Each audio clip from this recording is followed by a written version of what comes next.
My name is Vex9, and I used to think I was smart. Really smart, actually. Top analyst in the Karathi Military Intelligence Division. 3 awards for strategic thinking and a track record that made other alien species nervous when they saw my reports. I was the guy they called when they needed to break down an enemy's weaknesses and figure out exactly how to crush them. But humans taught me something that still keeps me awake at night.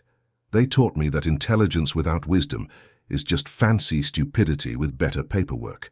Picture this, a conference room filled with the most arrogant beings in the galaxy. We had conquered 47 star systems without breaking a sweat. 47 civilizations had fallen to our superior logic and military might. We were the apex predators of space, and we knew it. Then we found Earth, a little blue planet spinning around a yellow star, home to 8 billion creatures our computers labeled as emotionally unstable bipeds. We thought they were primitive. We thought they were weak. We thought their feelings would be their downfall. We were wrong about everything. Commander Threx stood at the head of our war table like he owned the universe. All 7 feet of grey-scaled arrogance, 4 arms crossed in that pose that screamed, "I'm about to say something incredibly stupid, but my rank means you have to. Pretend it's brilliant." The holographic display showed Earth rotating slowly, like a prize waiting to be claimed. A beautiful blue marble that we saw as nothing more than our next conquest. Our xenobiology expert, Captain Zorn, activated his data. Pad with a flourish that would have been impressive if what came next wasn't so embarrassingly wrong. "The humans exhibit extreme emotional volatility," he announced, as if he discovered something profound instead of completely missing the point. "They cry during entertainment broadcasts. They form irrational attachments to small, furry creatures. And get this, they actually change their military strategies based on how they feel about the enemy." The room erupted in clicking laughter.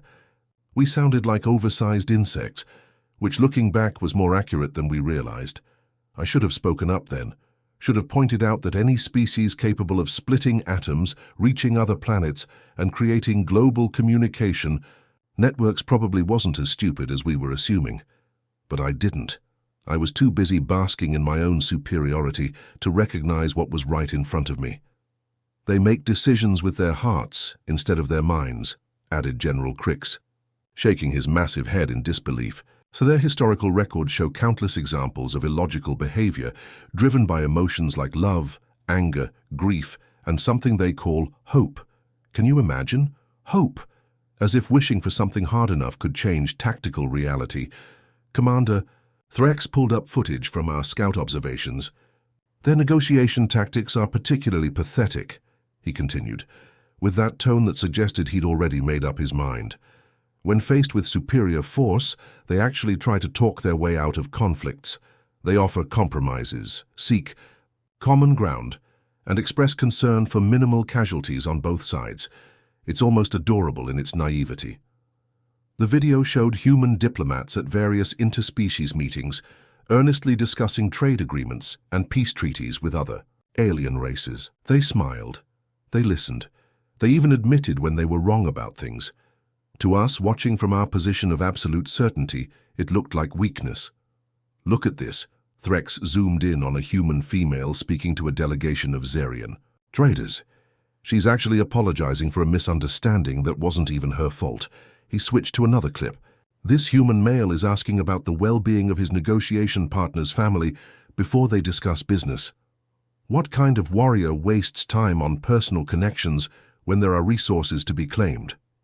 Captain Zorn nodded sagely, as if he'd unlocked some great mystery of the universe. "They prioritize emotional satisfaction over tactical advantage. Their military history is full of decisions that make no logical sense. They'll sacrifice strategic positions to save individual soldiers. They'll share resources with defeated enemies. They even have something called war crimes that they refuse to commit, even when it would give them significant advantages." "War crimes," General Crix repeated the words like they tasted bad. "Imagine being so soft that you create rules about how to fight wars, as if there's a proper way to destroy your enemies." The holographic display shifted to show human military engagements. Soldiers carrying wounded comrades instead of abandoning them. Commanders calling off attacks to avoid civilian casualties. medical personnel treating enemy wounded alongside their own forces. To the Karathi leadership, it looked like systematic weakness. I finally contributed, pulling up my own analysis. Their emotional attachments make them predictable, I said, feeling very pleased with my thorough work. They have something called families, small units of humans who share genetic material and form intense emotional bonds. They'll compromise entire military operations to protect these family units. Their soldiers fight less effectively when separated from their home planets for extended periods. They even send messages to their families during combat operations, broadcasting their positions and emotional states for anyone to intercept.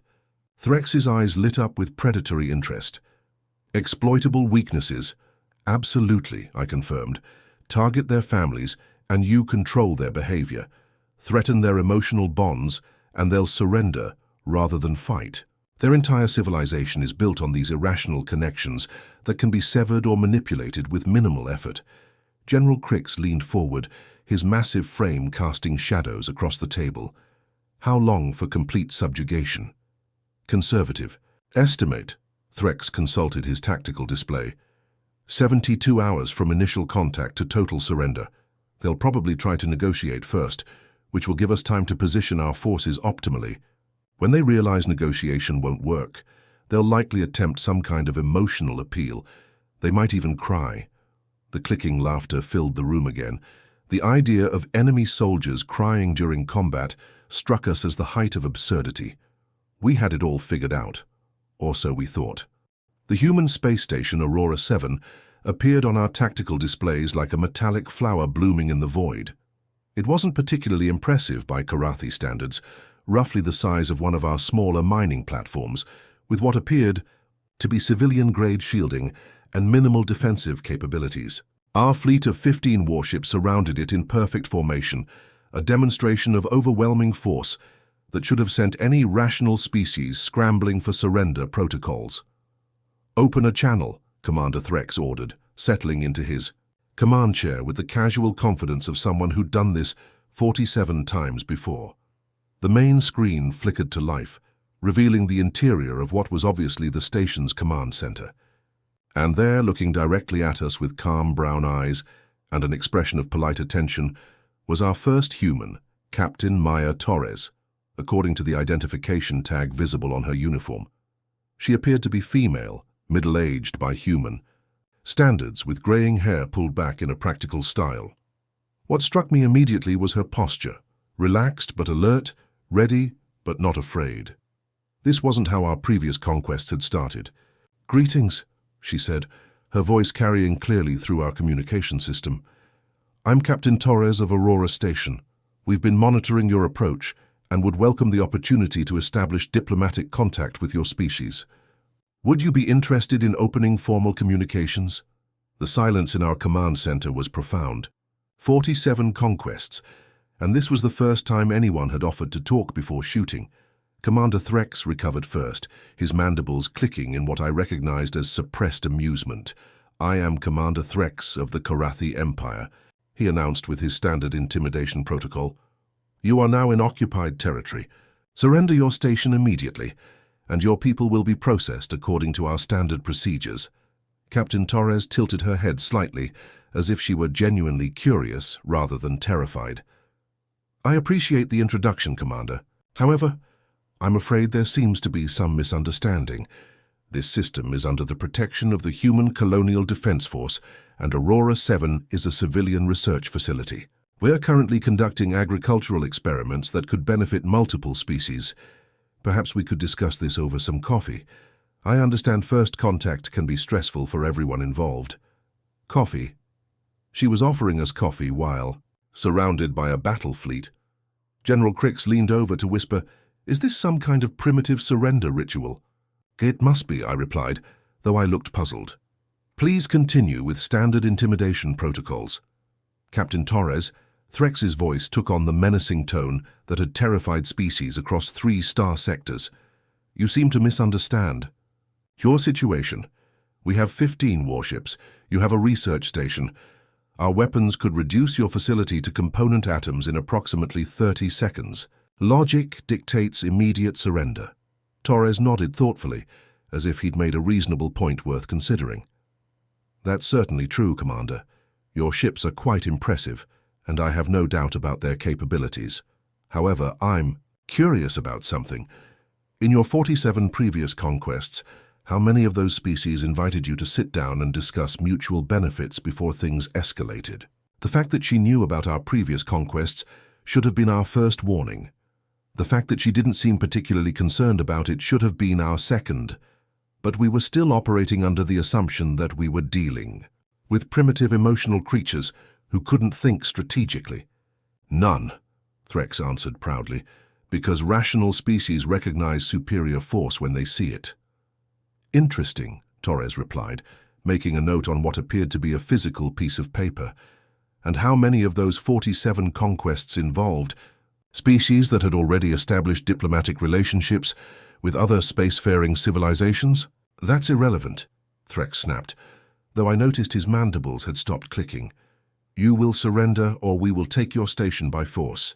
Of course, Torres agreed amiably. That's certainly an option. But before we explore more kinetic solutions, I'm wondering if you've had a chance to review our recent cultural exchange broadcasts. We've been sharing human music, literature and philosophy with anyone interested. Quite a few species have found our emotional perspectives enlightening. She touched something on her console, and suddenly our communication channel was filled with the sound of human music.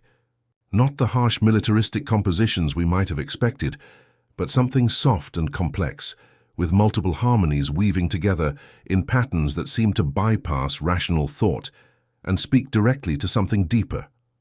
Turn that off, Threx ordered, but his voice had lost some of its commanding edge. Certainly, Torres complied immediately. I apologize if that was intrusive. It's just that we've found music often helps establish common ground between species. There's something about shared appreciation for beauty that transcends cultural differences. Don't you think? Something was very, very wrong with this picture.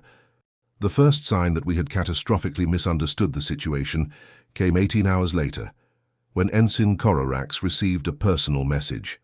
Not a military communication, not a diplomatic transmission, a personal message addressed specifically to him, transmitted through channels we didn't even know humans had access to. Sir, Cororax approached Commander Threx with the kind of hesitation usually reserved for delivering news about imminent reactor core breaches. I've received a communication from the humans. It's unusual. Unusual how? Threx demanded, still irritated from his encounter with Captain Torres. It's addressed to me personally, by name, and it mentions my family. The command center went dead silent. In 47 previous conquests, enemy communications had always been directed at command staff, through military frequencies, via official channels. No one sent personal messages to individual crew members. It wasn't done. Put it on the main screen, Threx ordered. The message appeared in perfect Karathi script, obviously translated but maintaining the linguistic patterns that indicated respect and formality. It read, To Ensign Cororax 7 of the Karathi vessel Dominion's Edge. Greetings. My name is Dr. Elena Vasquez, and I'm a xenocultural researcher at Aurora Station. I hope this message finds you well, and that your service aboard your ship has been fulfilling. I understand you may be far from home, which can be challenging for anyone, regardless of species. I wanted to reach out, because our cultural database indicates that today is the anniversary of your joining ceremony with your mate, Trix 4. I hope you don't mind the intrusion, but I wanted to extend congratulations on this important milestone. Relationships that span the vastness of space require tremendous strength and commitment from both partners. I hope you're able to find a way to honor this special day, even while serving your empire with such dedication. If there's anything our station can do to help you send a message to Trix 4, please don't hesitate to ask. We believe that love transcends species boundaries, and we'd be honored to help facilitate such an important connection. With respect and warm wishes, Dr. Helena Vasquez. The silence that followed was profound and uncomfortable. Cororax stood frozen, his gray skin shifting to darker shades that indicated deep emotional distress. How? Threx asked slowly. Do they know about your joining ceremony? I don't know, sir, Corax replied, his voice barely above a whisper. I never mentioned Trix 4 in any official communications. I've never transmitted personal information through ship channels. How could they possibly— And how, General Crix added, his voice carrying a dangerous edge. Do they know your personal designation number? That information is classified at the highest levels. More messages began arriving, not all at once, but in a steady stream that grew increasingly personal and increasingly impossible to explain. Gunner Prex 2 received a detailed analysis of his home planet's agricultural situation, along with genuine concern about whether his family's farm had survived the recent drought. Navigator Quinn 8 was sent technical specifications for a new star mapping system, with a note that it had been developed specifically to help families stay in contact across interstellar distances. Chief Engineer Brack 5 received architectural plans for a memorial garden dedicated to his brother, who had died in an industrial accident 3 years earlier. Each message was personal, each message was impossible. And each message demonstrated a level of knowledge about our crew that should have required years of deep intelligence gathering. Sir, Communications Officer Yex-3 reported, his voice tight with something approaching panic. I'm tracking the source of these transmissions. They're not coming from Aurora Station. Where then? Threx demanded. Everywhere, Yex-3 replied. Different star systems, different transmission types, different technological signatures. It's like the entire human communication network has been mobilized to research our crew. Captain Zorn pulled up his xenobiological assessment protocols, frantically scrolling through his data. This can't be right. Our intelligence indicated that humans have primitive information networks, decentralized, inefficient, vulnerable to disruption. Maybe, I said slowly, a terrible realization beginning to form. We misunderstood what we were looking at. Commander Threx turned to me with the kind of attention usually reserved for incoming missile signatures. Explain. We interpreted their emotional connections as weakness, I continued, trying to organize thoughts that felt like they were moving through liquid metal. But what if those connections are actually their strength? What if their entire species functions as a single distributed intelligence network? The implications hit the command center like a physical wave. If humans could coordinate information gathering and analysis across multiple star systems, if their emotional connections allowed them to share intelligence and resources in ways we'd never imagined, if their apparent disorganization was actually their sophisticated decentralized command structure. They're not attacking us, I realized aloud. They're helping us. The psychological collapse of the Karathi fleet began exactly 73 hours after first contact, and it started with something as simple as a birthday cake.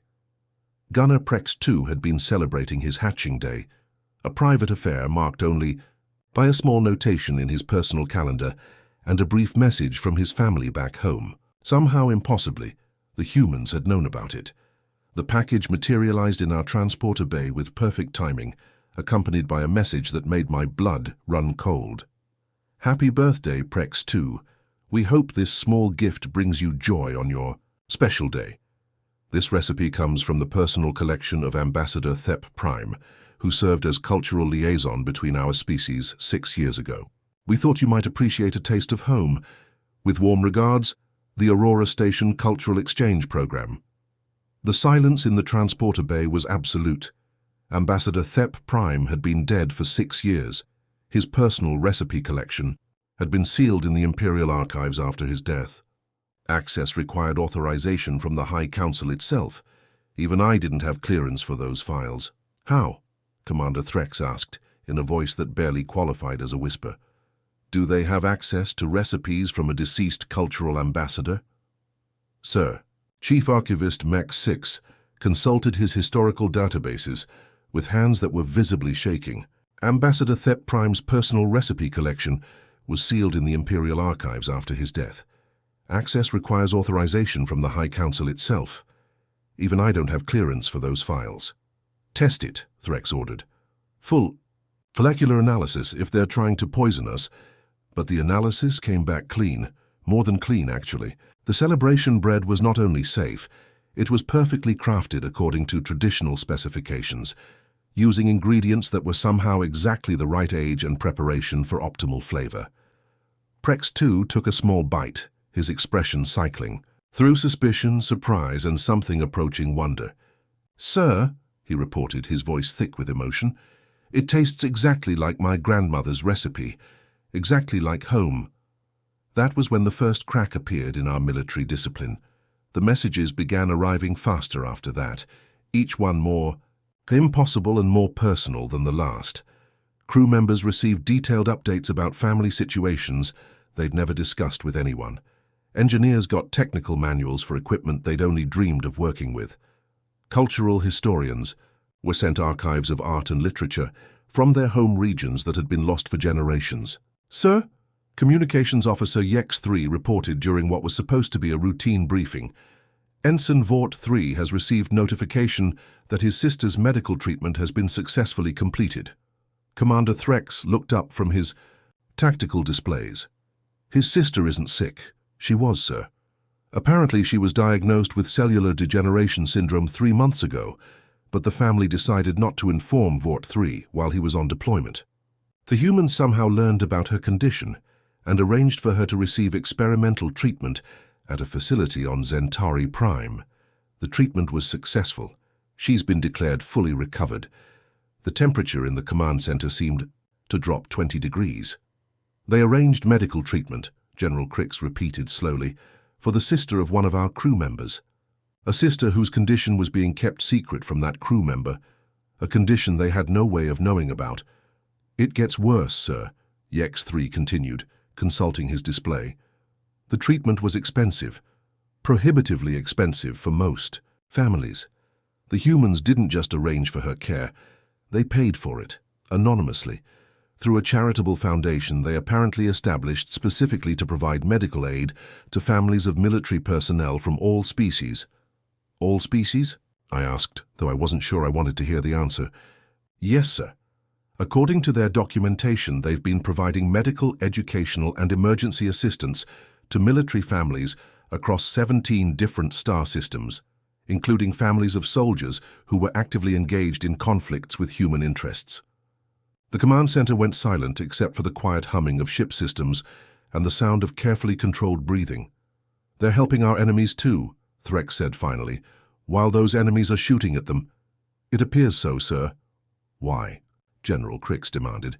"What possible strategic advantage could they gain from that?" The answer came in the form of a new message, addressed not to any individual crew member, but to the entire command staff. It appeared on our main screen in elegant Karathi formal script. "To the officers and crew of the Karathi fleet, we hope this message finds you well and that your service continues to be fulfilling. We understand that military life involves many sacrifices, both personal and professional, and we have deep respect for individuals who dedicate their lives to protecting their people and their values. The end came not with weapons fire or surrender negotiations, but with a birthday party. Specifically, a birthday party for Commander Threx's youngest daughter, Kira 7, who was turning 15 according to Karathi age cycles and was celebrating, on our homeworld, approximately 43 light-years away. The fact that the humans knew about the birthday was disturbing enough. The fact that they had somehow arranged for a real-time holographic connection to the celebration was technologically impossible. The fact that they had apparently coordinated with Threx's family to surprise him during what was supposed to be a routine duty shift was emotionally devastating. "Daddy!" Kira 7's voice rang through the command center with crystalline clarity, her image appearing in perfect three-dimensional detail as if she were standing right there with us. "Surprise! The nice humans said they could help us talk to you for my birthday." Threx, the feared commander, who had conquered 47 star systems, who had faced down enemy fleets and never shown a moment of hesitation, stood frozen like a statue as his daughter's image smiled at him across impossible distances. "Kira," he managed to whisper. "How? This isn't possible." "I know, right?" she replied with the casual enthusiasm of a teenager who had already accepted miracles as normal. "They explained something about quantum entanglement and synchronized communication networks, but honestly, I just care that I get to see your face." "On my birthday, Mom, Dad's here, he can see us." More figures materialized in the hologram. Threx's mate, his older children, his parents, his siblings. An entire family gathering transmitted across the galaxy in real time with clarity that exceeded our own military communication systems. My son, Threx's father appeared in the image, his ancient features creased with joy. We were told you might be busy with important work today. But these humans, they said that family was more important than any work, no matter how important. They said that keeping families connected was a sacred responsibility that transcended all other considerations. Dad, Threx's voice broke slightly. I'm in the middle of a military operation. We know, his mate replied gently. The humans explained that you're very far from home, doing something difficult and dangerous. They said that made it even more important for you to know that we love you and that we're proud of you, no matter what. Kira 7 bounced excitedly in the hologram. Daddy, guess what? The humans helped me with my school project about interspecies cooperation. They connected me with students from 12 different star systems, and we're working together on a presentation about how different cultures solve similar problems. It's amazing how much we all have in common, even though we look completely different. Around the command center, the senior staff stood in stunned silence, watching their commander's family celebration being broadcast through technology that shouldn't exist, coordinated by people they were supposed to be conquering. Sir, General Crix whispered, should we end the transmission? Don't you dare, Threx replied without taking his eyes off his daughter. The birthday celebration continued for 20 minutes. Kira 7 showed off her gifts. The family shared stories about life on Karathi Prime, and gradually, impossibly, the conversation expanded to include questions about Threx's crew. Are your friends okay, Daddy? Kira 7 asked with the innocent concern of someone too young to understand military protocol. The humans said that being far from home can be lonely, and that everyone on your ship probably misses their families too. They are fine, sweetheart, Threx managed. Could we say hello to them? I've never met any of your crew members before. Before anyone could object, Kira 7 was waving at the camera, her image somehow automatically adjusting to include the entire command center in her field of view. Hello, everyone, she called out cheerfully. Thank you for taking care of my dad and making sure he's safe. Ensign Cororax, the same officer who had received the message about his joining ceremony, stepped forward slightly. Hello, Kira 7, he said formally. Your father is a fine commander, and we're honored to serve under him. That's so nice, Kira 7 replied. Do you have families too? Are you missing them? Yes, I have a mate, and I do miss her. Oh, that's so sad. But the humans said they could help with that too. They're really good at helping people stay connected to the people they love. And in that moment, watching a 15-year-old girl show more tactical genius than our entire military intelligence division, I finally understood what had happened to us. The holographic connection ended shortly after, leaving the command center in absolute silence, sir. General Crix's voice was uncertain. Orders? Commander Threx was quiet for a long time, staring at the space where his daughter's face had been. Finally, he turned to Communications Officer Yex 3. Open a channel to Captain Torres, he said quietly. 3 hours later, the Karathi fleet began its withdrawal from human space. 43 crew members chose to remain at Aurora Station to begin new lives as human citizens. Commander Threx submitted his resignation to the Karathi Military Command and requested reassignment to diplomatic services. As for me, I spent the rest of my career studying human psychology, trying to understand how they had accomplished what they'd accomplished. I never did figure it out completely, but I learned enough to realize that we'd never been fighting a war at all. We'd been participating in a demonstration of what it means to weaponize compassion, to militarize empathy, to turn caring into conquest. You see, we thought we understood warfare. We thought superior firepower, advanced technology, and logical strategy were the ultimate weapons. We'd conquered 47 civilizations using these principles. We were the apex predators of the galaxy, and we had the track record to prove it. But humans taught us something that still keeps me awake at night, something that fundamentally changed how I see the universe and our place in it. They showed us that the most devastating weapon in existence isn't a plasma cannon or a quantum torpedo or a planet-cracking dreadnought. It's genuine care. Think about what they did to us. They didn't hack our computer systems. They befriended them. They didn't break our military discipline. They made it emotionally impossible to maintain. They didn't defeat our strategy. They made us question why we wanted to win in the first place. They studied us not to find our weaknesses, but to understand our needs. They reached out to our families not to threaten them, but to help them. They offered aid to our enemies, not for tactical advantage, but because they believed that people in need deserve help, regardless of politics. Every message they sent, every gift they gave, every impossible technological miracle they performed, it all served one purpose: to make us see them not as targets to be conquered, but as people who genuinely cared about our well-being. And once they accomplished that, once they made us care about them in return, military victory became psychologically impossible. How do you fire weapons at people who arranged medical treatment for your sister? How do you attack a space station full of individuals who helped you talk to your daughter on her birthday? How do you maintain hostile intentions toward beings who seem more concerned about your happiness than your own commanding officers do?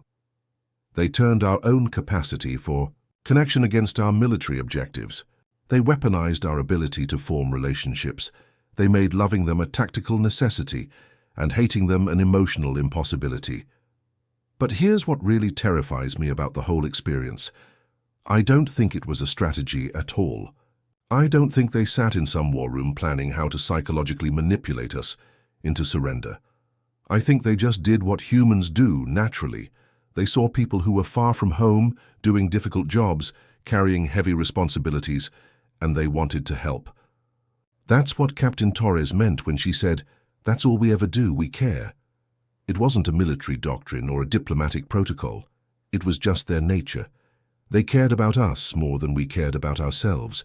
They showed us more respect than we showed our own crew members. They demonstrated more concern for our families than our own military command structure did. And in doing so, they revealed something about us that we'd never admitted to ourselves.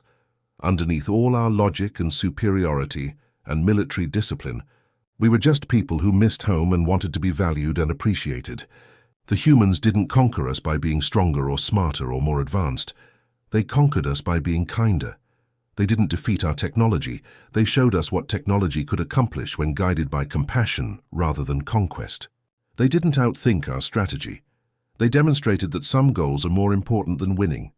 They called humans too emotional, right up until the moment those emotions conquered an entire star fleet without firing a single shot. They thought feelings were weakness, right up until those feelings proved stronger than weapons. Turns out caring is the most devastating weapon in the universe. It's the one force that can't be defended against, can't be countered with technology, can't be overcome with logic or strategy or superior firepower, because once someone genuinely cares about you, once they make you feel valued and understood and important, you'll do almost anything to avoid hurting them. Even surrender an entire fleet. Who knew?